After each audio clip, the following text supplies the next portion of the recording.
नमस्कार मित्रों, स्वागत है आप सबका स्टडी IQ फास्ट रिवीजन के इस ऑफिशियल चैनल पे। मित्रों, मैं आसनों की एक श्रृंखला चला रहा हूँ। इसके अंतर्गत आज मैं एक नए आसन को लेकर हाजिर हूँ। जैसा कि आप सब देख पा रहे हैं अपने मोबाइल स्क्रीन पे, आज के इस आसन का नाम है उत्कटासन। ये उत्कटासन क्या होता है, यह कैसे इसका नाम उत्कटासन पड़ा, आइए इसके ऊपर संक्षिप्त चर्चा करते हैं। संस्कृत के शब्द उत का अर्थ उठा हुआ और कट का अर्थ कुल्हा होता है। यह स्थिति उत्कटासन इसलिए कहलाती है क्योंकि इस आसन में कुल्हे ऊपर उठे भी हैं। यह आसन संतुलन की एक स्थिति है। इसकी प्रारंभिक जो स्थिति होती है वह कुछ इस प्रकार है।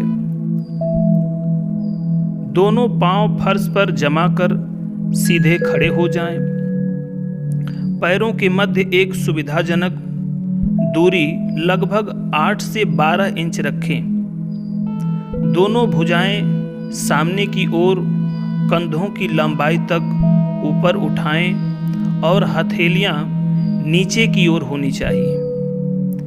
एड़ियों को ऊपर उठाते हुए पंजों पर खड़े हों और धीरे से पंजों पर बैठ जाएं। हाथों को सामने घुटनों पर रखें। इस स्थिति में कुछ सेकंड बनाए रखें। जो यह आसन करने की प्रारंभिक स्टेप है, स्थिति है, वह इस प्रकार थी। अगले क्रम में जो यह आसन का मानचित्र है वह मैं आप सबको दिखाना चाहूँगा।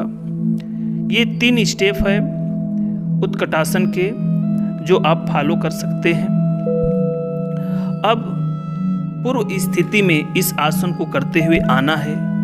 इसके अंतर्गत शरीर को संतुलित रखते हुए हाथों को फर्श पर रखें। संतुलन बनाते हुए धीरे से पंजों पर सीधे खड़े हो जाएं और दोनों भुजाओं को सीधा कंधों तक ऊपर उठाएं।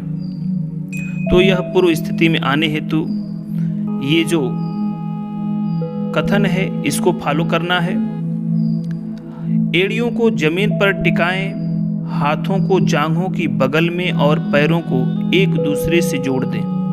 फर्श पर दृढ़ता से पैर जमाते हुए सीधे खड़े रहें। अब यह आसन करने के क्या लाभ होते हैं, यह भी जानना बेहद आवश्यक है। तो आइए इसके ऊपर चर्चा करते हैं। तो यह आसन घुटने के जोड़ों, टखने के जोड़ों और नितंब के जोड़ों की गतिशीलता को बढ़ाता है।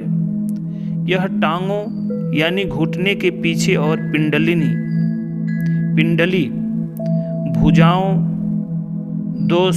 द्विशिर पेशी जिसे बाइसेप्स भी कहते हैं, कंधों, श्रोणी जिसे पेल्विस भी कहते हैं, और पीठ के निचले हिस्से को मजबूत करता है। यह कमर और कुल्हे के जोड़ से वसा को कम करता है और शरीर की आकृति को अच्छा बनाता है। यह आत्मविश्वास को बढ़ाने में सहायक होता है। यह पाचन तंत्र की क्रिया में सुधार भी करता है। तो इस प्रकार से इसका ये लाभ था। इसके उपरांत इसकी कुछ सीमाएं हैं, कुछ दोष हैं, कुछ कंडीशंस हैं। तो आइए हम उसको जान लेते हैं। तो जिनको चक्कर आने की शिकायत हो वे लोग यह आसन न करें। यदि घुटनों के जोड़ों और टखने के जोड़ों में अधिक दर्द और कड़ापन हो तो यह आसन न करें। तो इस प्रकार आज के लिए बस इतना ही। धन्यवाद। अगर मेरे इस YouTube पर पहली बार आए हों तो मेरे इस वीडियो को लाइक करिए, शेयर करिए और चैनल को अवश्य सब्सक्राइब करिए। धन्यवाद।